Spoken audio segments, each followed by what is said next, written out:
Terima kasih Pak Yongki dan teman-teman semua yang ada di Zoom dan di YouTube ini. Eh, untuk malam ini sungguh senang sekali bisa ada di sini sekali lagi untuk bersama-sama kita semua. Bertahun-tahun yang lalu, belasan tahun lalu ya, saya itu mengunjungi kota Vancouver di Kanada. Ini salah satu kota yang menurut saya cakep sekali ya. Oke, ada gunungnya, ada lautnya, ada danaunya ini ya.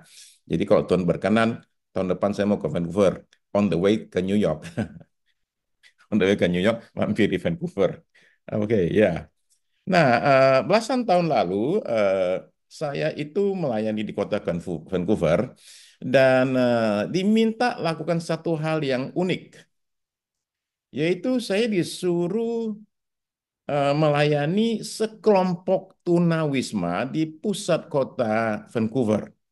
Rupanya ada satu orang ibu, orang Indonesia, Ibu Yani namanya, itu memberikan hidupnya untuk melayani tunawisma yang ada di pusat kota. Dan saya diminta khotbah dalam bahasa Inggris.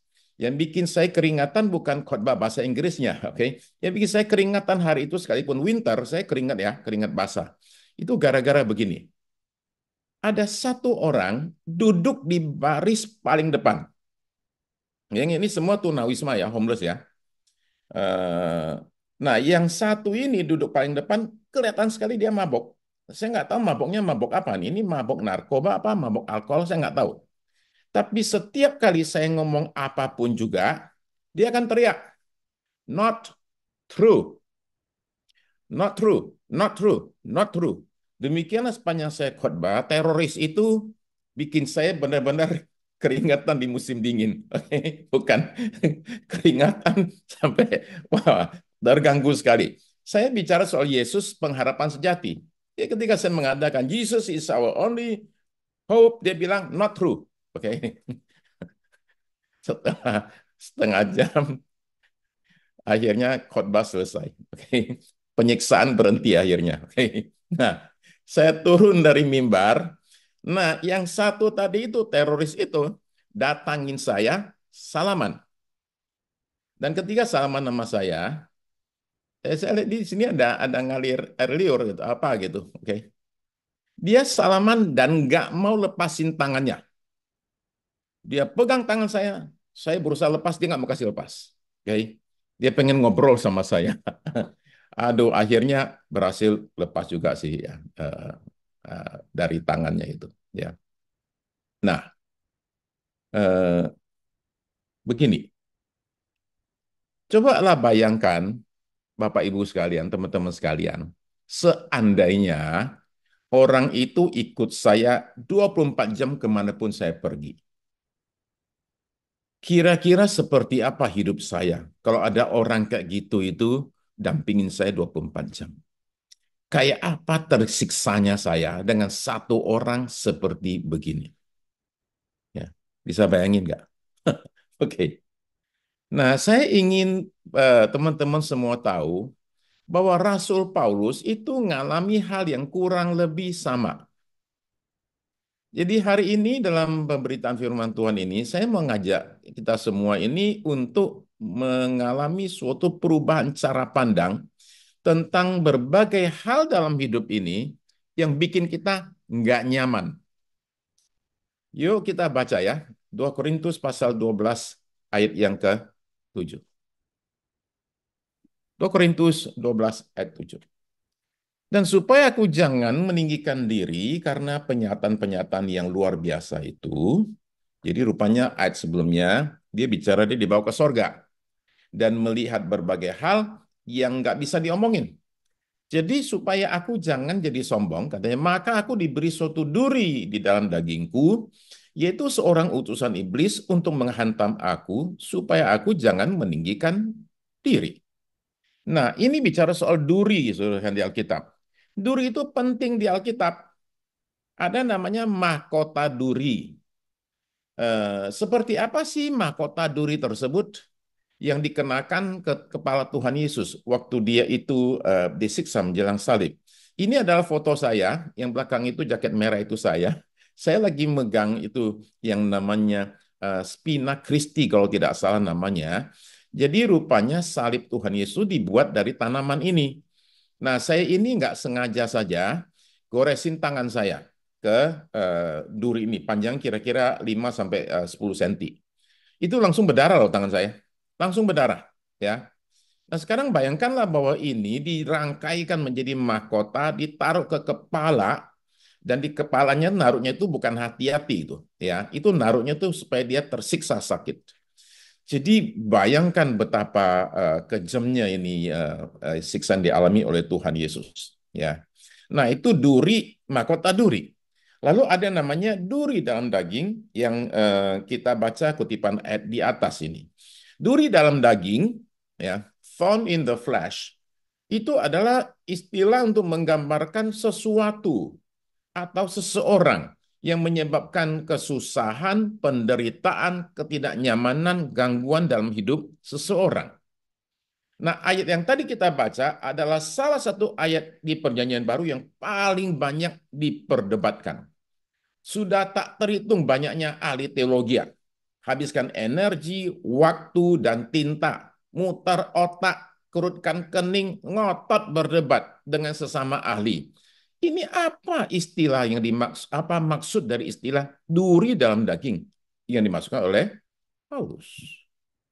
Dan juga tidak kalah banyaknya mereka yang nggak ahli juga ikut debat. Karena untuk berdebat nggak perlu jadi ahli soalnya. Nah, sebagian orang bilang gini, yang dimaksud duri itu adalah manusia, seseorang. Soalnya ada kata seorang utusan iblis. Dalam bahasa Yunaninya itu angelos, ya, angel. Tapi siapa dia? Ini yang nggak jelas. Nah, di sini kita bersyukur nih, Paulus itu tidak menikah, sejauh yang kita tahu. Kalau dia menikah, udah pasti banyak orang langsung berdiri dan bilang gini, Pak, itu istrinya Pak, duri dalam daging. Banyak orang suka berpikir begini ya. Oke. Nah, sebagian lagi nggak setuju.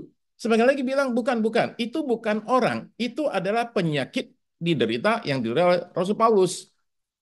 Ini jawaban sama aja nggak memuaskan. Penyakitnya apa? Nah, dari asma, ya, sampai asam lambung, asam urat, oke, okay? Dari sakit mata sampai sakit malaria, semua sudah diusulkan. Ini loh penyakitnya. Lalu ada yang nyeletuk begini, udah nggak usah debat ya, tunggu kita sampai ke surga. Nanti tanya saja sama Rasul Paulus, yang dimaksud apa? Yang lain nyaut, ya kalau sampainya di surga. Kalau nyamenya ke tempat yang satunya lagi, kan repot, nggak ketemu Paulus. Oke. Okay. Nah, begini ya. Beberapa orang tuh akan cepat bilang begini, duri dalam daging adalah pasangan saya. Belum tentu. Jangan-jangan saudara sendiri itu justru duri dalam dagingnya buat pasanganmu. Kan bisa aja terjadi. Oke. Nah, menurut saya begini, saudara-saudara sekalian. Duri dalam daging itu bisa berbentuk apa saja. Bisa nggak berbentuk manusia? Bisa. Bisa nggak pasangan? Bisa.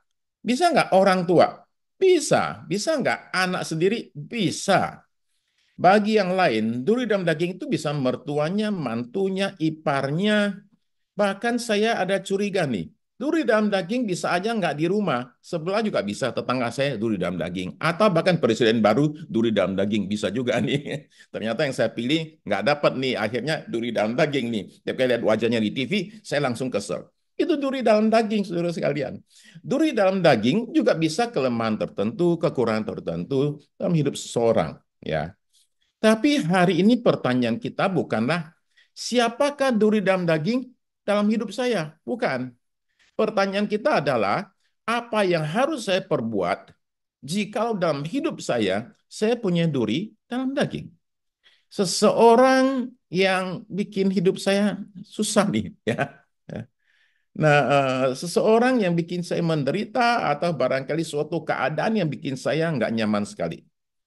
Nah, apa yang harus saya perbuat untuk hadapi duri dalam daging? Nah, sekarang kita mesti niru Paulus. Paulus itu lakukan menurut saya paling enggak 3 hal.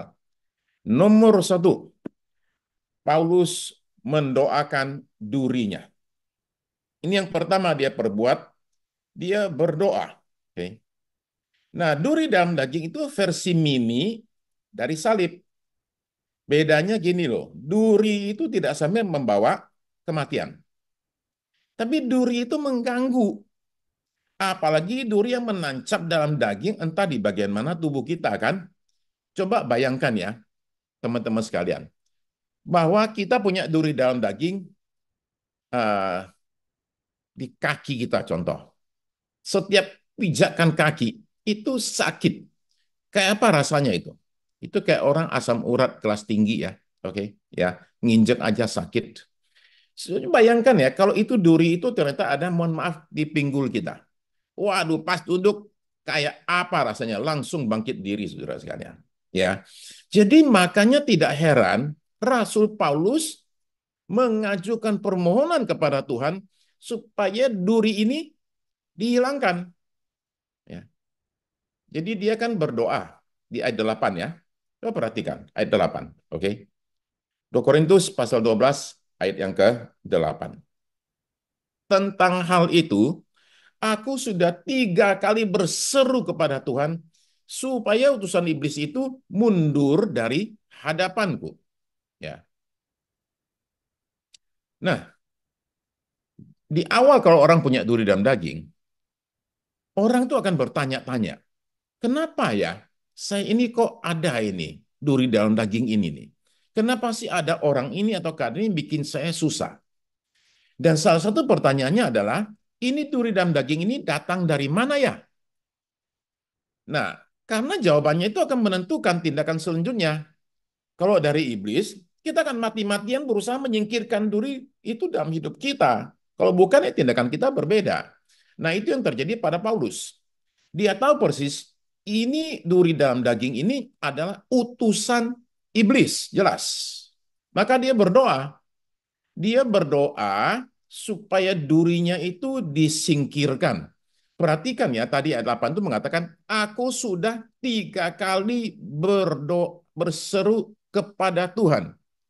Ya, nah adalah penting ya, kalau umpama saudara identifikasi nih, duri dalam daging saya ternyata pasangan saya. Yang jelas dia bukan utusan iblis ya. Jangan bilang gitu ya. Dasar utusan iblis menyingkir dari hidup saya. Oke, jadi doanya jangan sama ya. Jangan bilang, Tuhan tolonglah ini. Sebelah saya ini disingkirkan dari hidup saya. Nggak boleh ya. Oke. Nah, Paulus itu berdoa bukan sekali, bukan 2 kali. Tapi 3 kali. Buat kelas rasul, doa rasul 3 kali, berarti kalau saya doa 300 kali. Oke. 300 kali saya doa. Sepanjang tahun saya doa tiap hari supaya ini menyingkir. Saya yakin Paulus akan berdoa sampai 50 kali loh. Kalau saya jawabannya nggak datang. Akhirnya jawabannya datang. Tapi jawabannya bikin shock. Kenapa? Karena jawaban Tuhan ternyata tidak seperti yang dia harapkan. Ayat 9. Tetapi jawab Tuhan kepadaku, cukuplah kasih karuniaku bagimu, sebab justru dalam kelemahanlah kuasaku menjadi sempurna. Paulus, doamu aku jawab, tapi tidak seperti maumu. Jadi saya suka bilang bahwa setiap doa sih dijawab sih, cuman kadang-kadang dijawabnya nggak seperti maunya kita. Ya. Nah, perhatikan ya, Paulus itu sudah berikan segala-galanya buat pekerjaan Tuhan. Dia membawa Injil sampai ke Eropa, ya. Dia itu yang sudah memperluas kerajaan Allah, dia sudah menderita di penjara, dianiaya karena beritakan Injil, hidup jadi susah karena demi pekerjaan Tuhan. Gimana rasanya sudah berbuat begitu banyak dan minta sesuatu tapi nggak dikasih. Nah, yang diminta itu bukan hal negatif loh ya. Ini adalah sesuatu utusan iblis. Saya cuma minta, Tuhan, tolonglah ini diangkat dari hidup saya. Dia sudah menyembuhkan orang sakit, dia sudah bangkitkan orang mati. Sekarang dia minta buat dirinya sedikit kelegaan, jangan sampai saya terganggu nih. Dan permintaannya itu ditolak. Ya. Saudara bisa bayangkan nggak? Buat kelasnya Paulus, permintaan saya cuma satu. Tolonglah yang satu ini yang bikin saya susah, kadang susah tidur, kadang susah makan. Tolonglah ini disingkirkan dari hidup saya. Dan Tuhan bilang, enggak begitu. Coba saudara-saudara bayangkan ya, gimana rasanya ketika saudara sudah mati-matian kerja keras buat bos ya, buat kantor. Prestasimu bagus, kerjanya dipuji bos, orang satu kantor bilang, ini orang bagus kerjanya, penting buat perusahaan. Lalu saudara minta tolong nih sama bos nih, bos, tolong nih teman sekantor saya ini suka merokok nih kalau kerja nih. Suruh aja merokok di luar ruangan gitu loh. Saya nggak tahan nih, terganggu nih bos. Bos juga anti rokok kan? Kata bos, udah nggak apa-apa, tahan-tahan aja lah. Gimana rasanya? Kayak seperti itu ya. Saudara, saya mau tanya ya, sudah pernah nggak alami penolakan dari Tuhan? Pernah nggak saudara berdoa dan nggak dijawab? Saya yakin semua kita pernah alami itu. Ya. Nah, lalu kita mikir begini, aduh Pak, Rasul saja ditolak doanya nih, apalagi kita. Jadinya semangat doanya jadi ini melempem dong. Enggak, saya rasa ini ngajar kita beberapa hal tentang doa. Satu, doa itu bukan pemaksaan kehendak manusia terhadap Tuhan, bukan sama sekali.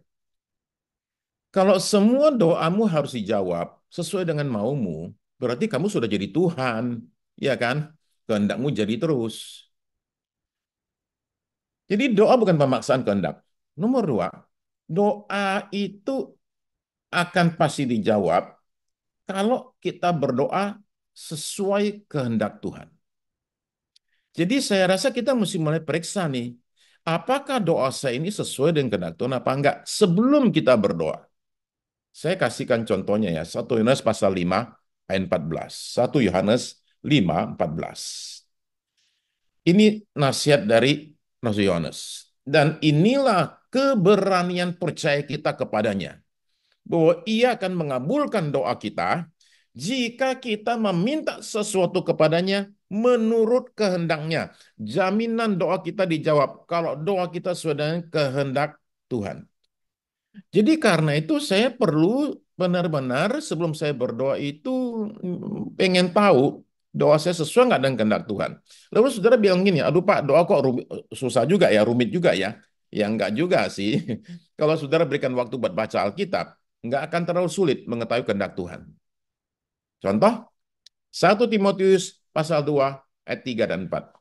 Gampang ingatnya, 1, 2, 3, 4. Oke, 1 Timotius pasal 2 ayat 3 dan 4. Itulah yang baik dan yang berkenan kepada Allah, juru selamat kita, yang menghendaki supaya semua orang diselamatkan dan peroleh pengetahuan akan kebenaran. Jadi satu hal saya tahu, kalau saya doa buat keselamatan jiwa-jiwa, itu sesuai kehendak Tuhan. Makanya saya doakan papa saya itu 36 tahun, akhirnya dia bertobat. Saya doakan mama saya sudah 38 tahun, 39 tahun.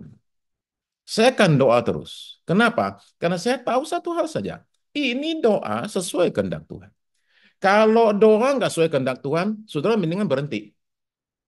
Tapi kalau doa sesuai kehendak Tuhan, jangan pernah berhenti sampai jawaban doa datang.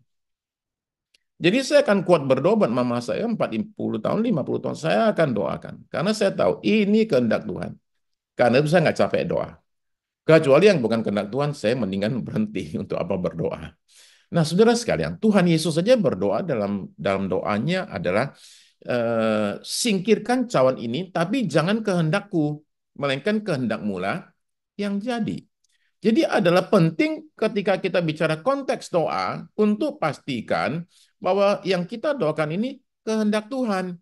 Jadi dalam doa itu ada unsur kepasrahan kepada kehendak Allah, ada penyerahan kehendak manusia, dan penundukan diri kepada kehendak Allah. Tidak ada seorang pun yang senang dipaksa untuk lakukan sesuatu, termasuk Tuhan juga nggak mau dipaksa. Ya.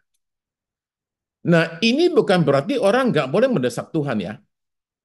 Asal dia tahu desakan saya ini sesuai dengan kehendak Tuhan. Umpama contoh ya, Nabi Daniel berdoa. Nah, dia doa begini.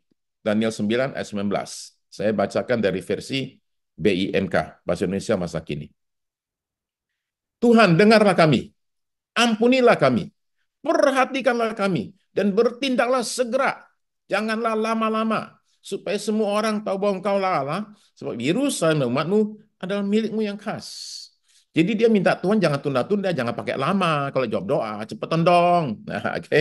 Tapi karena apa? Karena dia sudah tahu ini kehendak Tuhan. Jadi kita agak nge-push sedikit. Emang boleh orang nge-push Tuhan? Saya rasa boleh begini. Oke, perhatikan Yesaya ya. Yesaya 62 ayat 6.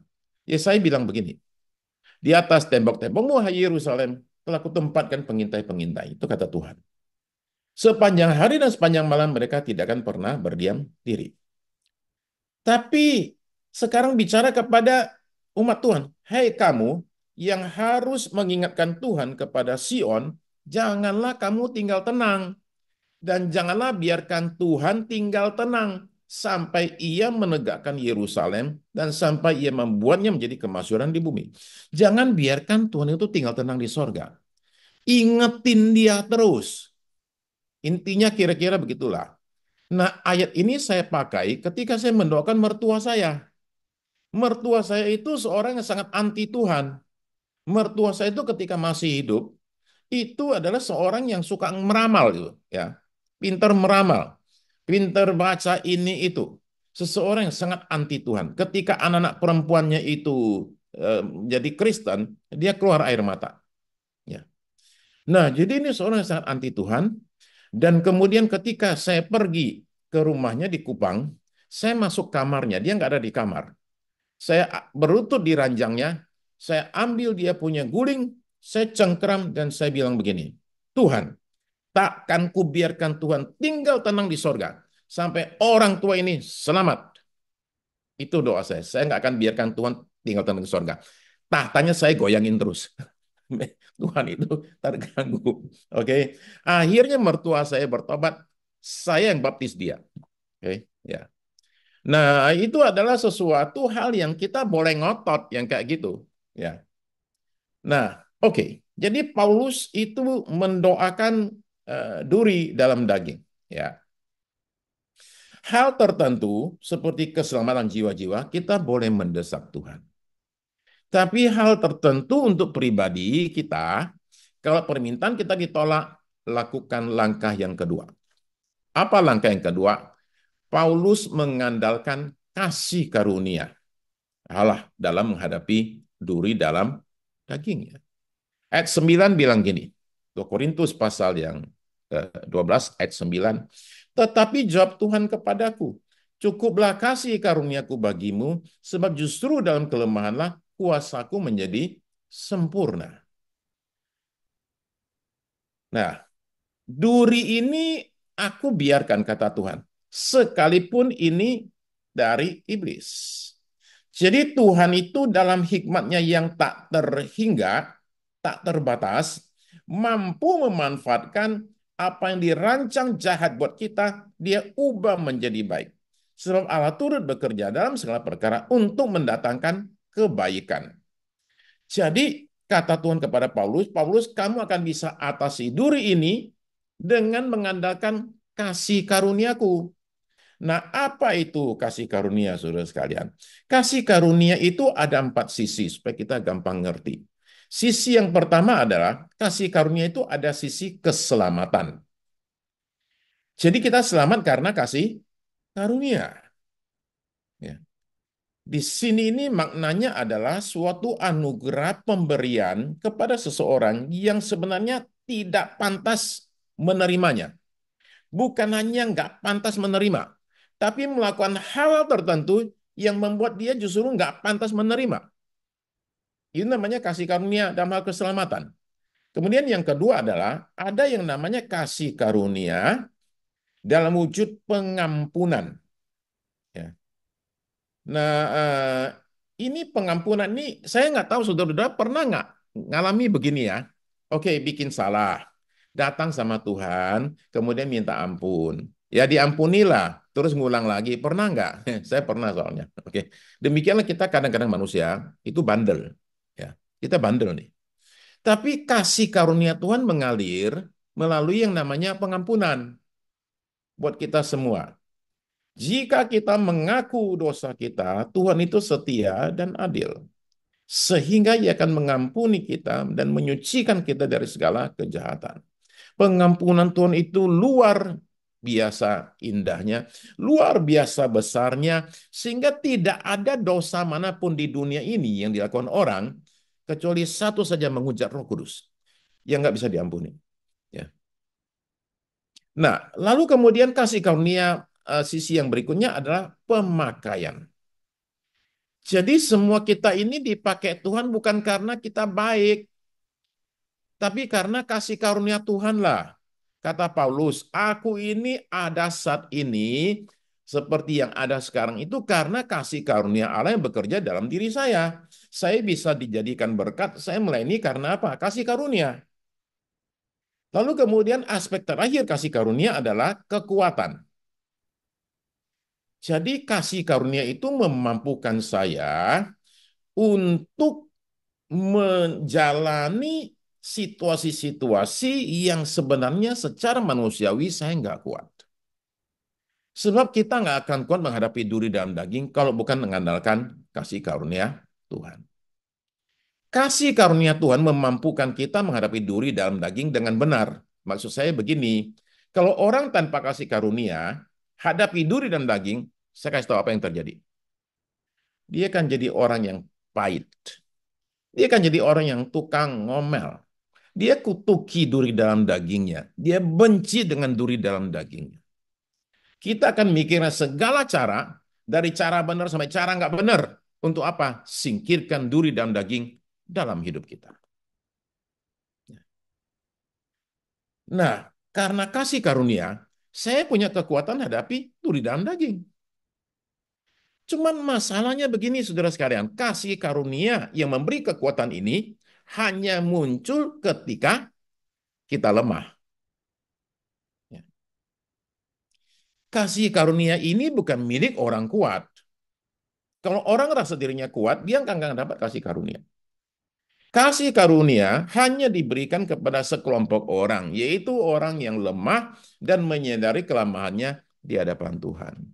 Orang-orang yang merendahkan diri dan mengatakan saya perlu Tuhan. Ini dinyatakan di 1 Petrus pasal 5 ayat 5. Allah menentang orang yang congkak, tetapi memberi anugerah. Anugerah kan kata lain dari kasih karunia. Memberikan grace kepada orang yang rendah hati. Nah, jadi hanya diberikan kepada orang yang rendah hati, yang tidak sombong, yang tidak rasa diri kuat, yang bersandar kepada Tuhan. Kepada mereka lah kasih karunia Allah itu mengalir dengan deras. Nah, kasih karunia mampukan kita bukan hanya hadapi duri dalam daging, tapi segala pergumulan dan masalah dalam hidup kita akan bisa kita alami kalau kita andalkan yang namanya kasih karunia. Oke, yang ketiga yang Paulus lakukan. Yang ketiga adalah Paulus itu lakukan satu hal yang menarik. Dia bersyukur untuk durinya. Ya. Ayat 9 dan 10 ya. Saya bacakan. 2 Korintus pasal 12 ayat 9 dan 10. Sebab itu terlebih suka aku bermegah atas kelemahanku. Jadi dia bangga dengan kelemahannya supaya kuasa Kristus turun menaungi aku. Apa yang dimaksud dengan bermegah? Dengan bangga dengan kelemahan. Ayat 10. Karena itu aku senang dan aku rela punya duri dalam daging. Aku senang rela di dalam kelemahan, dalam siksaan, dalam kesukaran, dalam penganiayaan, dan kesesakan oleh karena Kristus. Sebab jika aku lemah, maka aku kuat. Doa kita tidak dijawab sesuai dengan keinginan kita. Duri dalam dagingnya tetap ada terus. Apa yang harus kita lakukan? Ulangi doa terus sampai Tuhan lama-lama capek dan nyerah.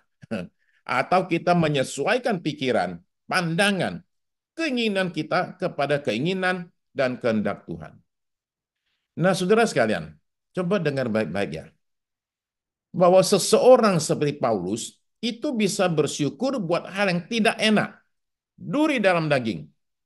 Ini adalah ilmu tingkat malaikat yang jarang dimiliki oleh manusia. Kenapa bisa begitu? Simpel sekali. Dia menyadari duri dalam daging ternyata ada manfaatnya. Duri dalam daging itu ternyata penting, bukan di mata manusia, tapi di mata Tuhan. Sedemikian pentingnya, sehingga ketika Paulus berdoa meminta supaya durinya ini diangkat, Tuhan tolak permintaannya. Kenapa? Ini barang penting, jangan dihilangkan. Apa pentingnya itu? Lihat, tujuh kan Paulus sudah bilang, supaya aku jangan sombong. Jadi saudara-saudara sekalian, tolong dengar baik-baik. Duri dalam daging itu berguna minimal dalam satu hal saja. Duri dalam daging adalah pembentuk karakter, terutama karakter kerendahan hati. Paulus cerita dia terima penyataan-penyataan yang luar biasa ketika dia dibawa ke sorga. Di pasal 12 ayat 1 sampai 6. Supaya jangan sombong, dia dikasih sepotong kecil duri dalam daging. Duri ini mengingatkan Paulus bahwa dia cuma manusia biasa yang masih punya kelemahan. Ketika pengen sombong, durinya itu jadi pengingat. Paulus, ngapain sombong? Duri kecil aja nggak bisa kamu beresin. Ya toh, mau sombong apanya? Nah, sekarang kita berhenti sebentar ya. Oke, dan merenung. Bagi Anda yang merasa saya punya duri dalam daging. Ada seseorang hidup saya yang nyebelin banget. Seseorang yang saya rasa, aduh, kalau dia nggak ada, mungkin hidup saya lebih nyaman. Oke? Saya mau saudara-saudara coba nanya ya, apa manfaat duri dalam daging dalam hidup saudara? Ada satu orang istri bilang sama saya begini, suami saya itu duri dalam daging dalam hidup saya, Pak. Orangnya itu sifatnya itu terbalik dari saya, Pak. Ya. Saya punya sopir itu ada dua orang, ya. Tiap 6 bulan pasti ganti gara-gara suami saya. Pembantu saya gonta-ganti gara-gara dia. Dia ribut dengan banyak orang. Dia nuntun ngambil apa yang bukan miliknya. Suami saya bikin saya susah, Pak. Tapi saya pengen berkata kepada Bapak bahwa dia adalah suami terbaik buat saya. Karena gara-gara dia, saya banyak sekali berdoa. Saya pengen ketawa juga dengar kata-kata begitu. Gara-gara suami macam begini, saya banyak sekali berdoa, Pak. Ya, puji Tuhan. Tapi saya juga salut sama ibu ini, ya. Kenapa? Dia bisa melihat kebaikan di balik kesudahannya. Oke, saya tunjukkan foto orang berikut ya. Namanya Christy Waldi. Oke. Christy Waldi ini seminggu, 4 kali seminggu pergi ke lab untuk periksa darah. Bukan, jadi donor. Dia tiap kali datang dibayar $25. Jadi tiap minggu dapat $100, sebulan $400. Dia donor apa sih? Dia donor, maaf ya, eh, pupnya ya. Jadi pupnya dia donorin. Ya, saudara nggak salah dengar ya. Dia jadi donor pup. 4 kali seminggu pergi ke lab, disuruh ke BAB, kemudian disuruh kumpulin itu. Ya. Nah, itu labnya Biomi Bank di Adelaide itu mencari orang-orang yang bersedia menyumbangkan BAB-nya. Untuk apa? Ditransplantasikan ke tubuh orang lain. Jadi rupanya penyakit tertentu yang namanya IBS, Irritable Bowel Syndrome, itu ternyata kekurangan itu bakteri yang bagus di perut. Jadi ambil pupnya orang, dimasukin ke dalam perutnya. Wah, serem juga. Oke. Nah, ada ceritanya nih. Ini namanya Joe O'Brien. Joe O'Brien ini asal di Adelaide. Dia kena penyakit infeksi. Nah, untuk mengobati infeksinya, dokter kasih dia antibiotik dosis tinggi. Efek sampingnya adalah bakteri baik di ususnya itu hilang semua. Dan hidupnya jadi kacau balau. Dia cerita, saya sehari BAB 20 kali. Ya. 10 sampai 15 kali siang hari, 6 sampai 8 kali malam hari, tiap malam. Hidup jadi kacau balau karena tiap kali naik mobil, dia duduk di atas handuk. Takut BAB langsung. Soalnya dia mendadak bisa BAB. Jadi kemana-mana yang dia periksa adalah lokasi toilet di mana. Kasihan sekali. Kemudian bukan hanya itu, tiap minggu dia makan 2 kali aja. Supaya apa? Supaya nggak sering BAB. Lalu kemudian tidur terpisah dari suami karena apa? Biar suami nggak terganggu kan. Tiap malam dia bisa 8 kali ke toilet. Jadi ujung-ujungnya sekarang dia nggak pernah keluar rumah dan menjadi loner. Sendirian di rumah. Kasihan sekali. Jadi dokternya akhirnya anjurkan dia buat transplantasi BAB-nya orang lain. Supaya dia bisa terima bakteri yang baik. Jadi dia lakukan ya akhirnya.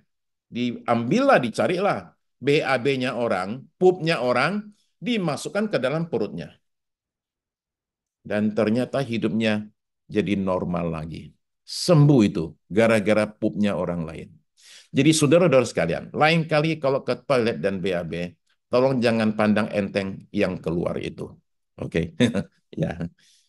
Kenapa? Benda yang kita buang tiap hari itu ternyata bisa jadi manfaat dan berkat bagi orang lain. Ya. Jadi hari ini saudara mesti alami perubahan cara pandang terhadap pupmu itu. Oke. Temukan berkat di balik sesuatu yang kita buang setiap hari. Kita ini umumnya hanya juara bersyukur untuk hal yang baru dan baik dan indah dalam hidup kita. Ya. Anak saya yang kecil itu, Nathan itu, baru pulang dari outing di Bali. Ya, kantornya outing. Lalu kemudian bosnya ketemu saya. Bosnya bilang gini, si Nathan itu dapat undian harapan loh, menang itu lucky draw. Saya bilang anak saya menang lucky draw terus. Oke, dimanapun beli raket, dapat raket. Beli gitar, dapat bass, gratis. Oke, ya. Beli headset, suruh lucky draw, dapat headset lagi. Oke, ya. Jadi saya bilang ini kemana-mana, asal lucky draw kita bilang, Net, lu maju aja, lucky draw. Dapat terus soalnya. Beneran, sudah 5-6 kali dia alami dalam hidupnya. Oke, tapi oke kita bilang bersyukur terima kasih. Oke, dapat mobil baru, selfie sama bintang terkenal dan kita bisa bilang gini, untuk hal-hal begini nih kalau orang nggak bisa bersyukur juga itu namanya kebangetan. Ya. Atau barangkali orang tuh gini loh, saya memang tidak dapat hal yang bagus, tapi at least hal yang jelek nggak terjadi. Itu bersyukur, bersyukur. Tapi apakah kita bisa bersyukur ketika kita itu punya duri dalam daging? Itu pertanyaannya. Saya rasa kemampuan bersyukur ini muncul ketika saya katakan tadi Paulus itu bisa melihat kebaikan di balik duri. Ini kuncinya nih. Bisa nggak kita melihat berkat di balik beban dalam hidup kita? Berkat di balik orang-orang yang seringkali kita anggap, aduh kalau ini nggak ada hidup saya tenang. Bisa nggak kita lihat kebaikan di balik gangguan, ancaman, ketidaknyamanan dalam hidup kita? Apakah saudara dan saya seorang ahli berkat atau seorang ahli masalah? Ahli masalah itu lihat masalah dan bikin masalah tambah gede.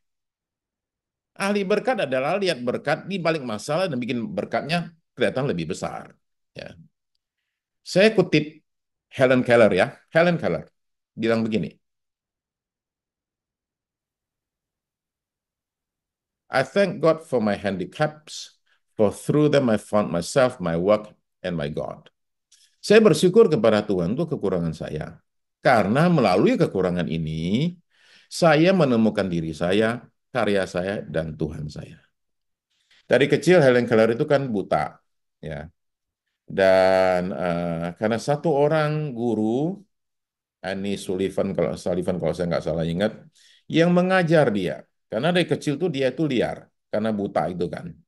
Dan gurunya ini membuat dia menghargai hidup ini, dan kemudian Helen Keller itu menjadi sangat luar biasa, jadi berkat, dan dia bilang, saya bersyukur kepada Tuhan untuk kekurangan saya.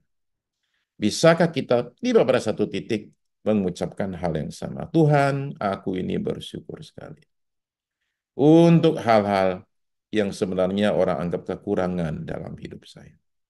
Ya. Ini ilmu tingkat malaikat, saudara sekalian. Sebab kalau kita fokus pada masalah, maka dua hal terjadi. Masalah terlihat makin besar dan berat. Kita akan makin tertekan dan merasa tak berdaya. Sebaliknya, kalau kita, nah dari mana saya tahu saya itu fokus pada masalah? Yaitu pikiran, berkataan, otak, dan mulut. Kalau pikiran kita kebanyakan adalah cerita soal pikiran kita tuh, aduh berat masalahnya, hebatnya masalahnya, Anda fokus pada masalah. Kalau omongan kita itu sifatnya protes dan keluhan pada situasi yang terus kita ngomongkan terus, kita ahli masalah. Maka kita mesti bisa melihat dan bicara tentang berkat di balik masalah. Saudara sekalian, ada satu hal tentang pembentukan karakter yang perlu kita pahami. Pembentukan karakter hanya terjadi pada satu keadaan. Keadaanmu nggak enak. Karakter itu nggak terbentuk ketika hidupmu enak. Nggak akan terjadi. Karakter itu terjadi bukan ketika durinya itu ada dalam daging tetangga kita.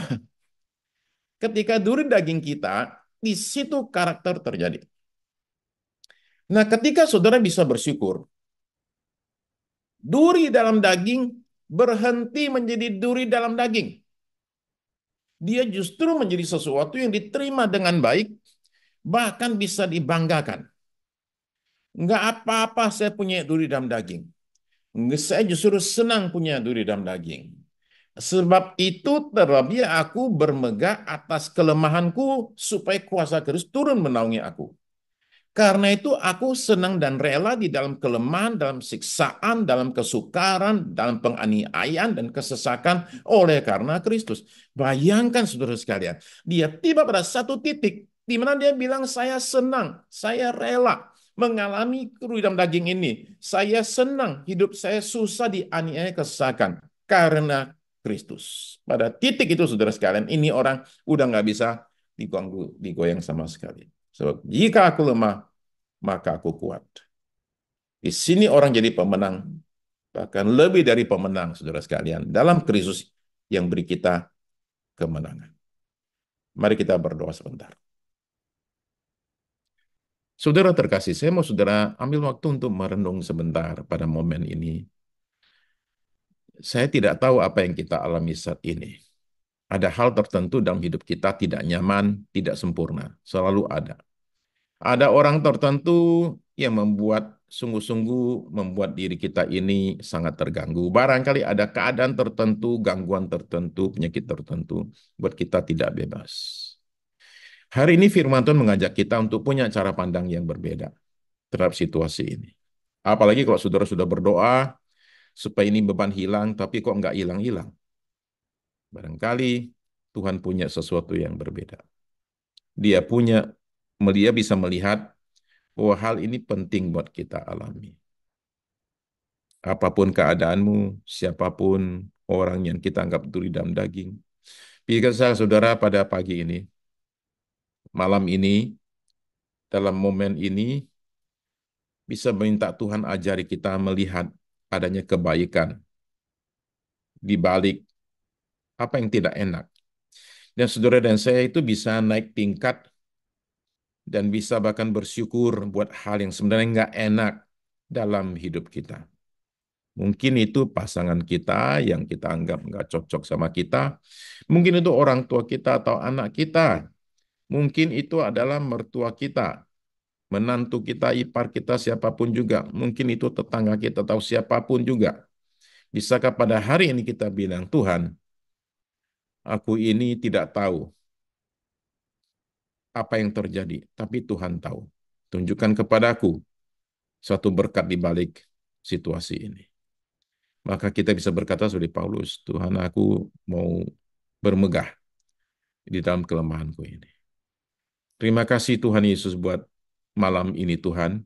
Hamba mohonkan hari ini anugerah berkat Tuhan dinyatakan bagi setiap kami yang ikut dalam acara Worship from Home ini. Buat teman-teman yang ada di New York Tuhan, di beberapa kota di Amerika yang ikut streaming di YouTube dan yang Zoom ini. Hamba-Mu memohonkan ada suatu kekuatan dari sorga diberikan buat kita semua, buat kami semua ketika menghadapi satu situasi yang tidak enak dalam hidup kami bisa seperti Paulus, buat kami andalkan kasih karunia Tuhan dan bermegah di balik semua kekurangan dalam hidup kami. Terima kasih buat kasih karunia-Mu yang bekerja dengan kuat ketika kami lemah. Dalam nama Yesus. Amin.